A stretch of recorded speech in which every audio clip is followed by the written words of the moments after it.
Hal ini disampaikan oleh salah satu komisioner KPU Palembang, Sri Mariati dari Divisi Teknis, di mana menurutnya proses rekapitulasi penghitungan suara akan mulai digelar tanggal 2 hingga 5 Maret. Dalam proses ini menurut Sri, KPU Palembang akan membagi per PPK untuk menghindari terjadinya penumpukan, dan ditambahkan oleh Sri Mariati, proses rekapitulasi di tingkat KPU wajib selesai dalam waktu 4 hari.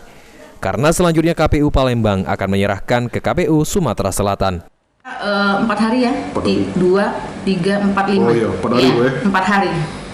Jadi itu selesai mesti dalam 4 hari dan diserahkan hanya ke KPU Sumsel? Ke KPU Sumsel.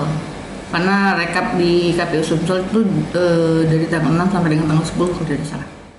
Dalam proses rekapitulasi sendiri, nantinya KPU Palembang tidak akan membuka kotak suara, namun langsung membacakan C hasil dari PPK. Akan tetapi jika terjadi perbedaan C hasil dari saksi atau panwas, barulah KPU akan melakukan proses penghitungan ulang. Firman Hidayat, PAL TV.